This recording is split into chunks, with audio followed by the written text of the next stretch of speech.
நம்ம ஹீரோயினோட பேர் வந்து ஜனாயா. அவங்க வந்து நேரா அந்த சூப்பர் மார்க்கெட் மேனேஜர் கிட்டயே போயிட்டு என்னோட சம்பள பணத்தை கொடுங்க அப்படின்னு கேக்குறாங்க. அப்படி அவரு பக்கத்திலேயே தான் அவங்களுடைய செக்கையும் வச்சிருக்காங்க. ஆனா வேணும்ட்டே நம்ம ஜனாயாவை இழுத்தடிக்கிறாரு. 3 நாள் ஆகும் அப்பதான் கொடுக்க முடியும் அப்படின்னு சொல்லும் போது என்கிட்ட கையில சுத்தமா காசு இல்ல, ப்ளீஸ் எனக்கு கொடுங்கன்னு எவ்வளவு சொன்னாலும் கேட்கவும் மாட்டாரு.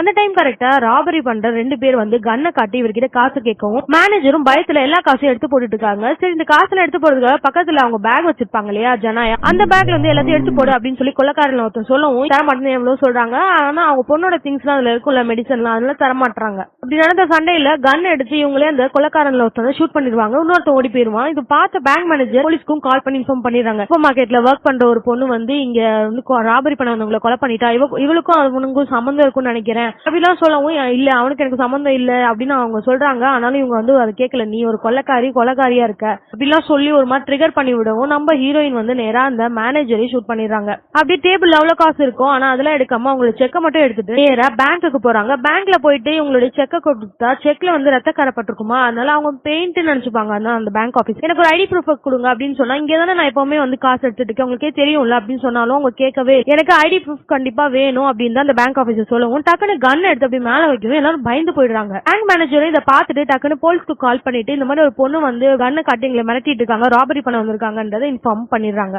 சூப்பர் மார்க்கெட் மேனேஜர் வந்து கால் பண்ணிருப்பாரு இல்லையா போலீஸ்க்கு, அதனால போலீஸ் வந்து அங்க போலீஸ் லேடி தான் வந்து அங்க இன்வெஸ்டிகேஷன் எல்லாம் பண்ணிட்டு இருப்பாங்க. அந்த இடத்துல இருக்கிற ஆளுங்க கிட்ட எல்லாம் கேட்கும்போது ஜனாயை பத்தி நல்லதான் பேசிருப்பாங்க.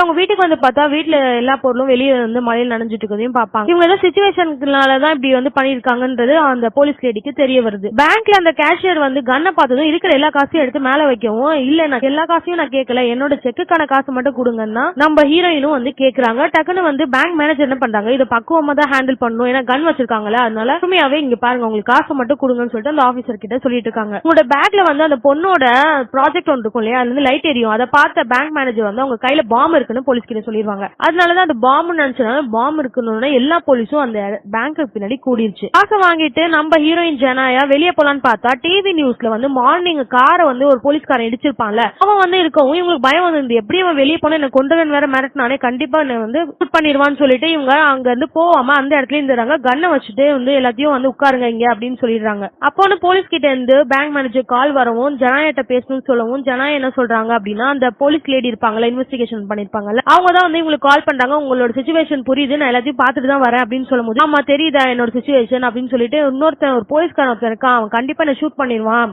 என்ன ஏற்கனவே மிரட்டினா அப்படின்னு, அவன் வந்து போனாதான் நான் வெளியவே வருவேன் அப்படின்னு சொல்றாங்க. யார் அந்த போலீஸ்ன்னு தெரியல, அதனால அவனை வந்து பத்தி தேடிட்டு இருக்காங்க. இதுக்கு நான் ஆபீசர் லேடி என்ன பண்றாங்க, போன்ல லைவ் போட்டுடுறாங்க. இவங்க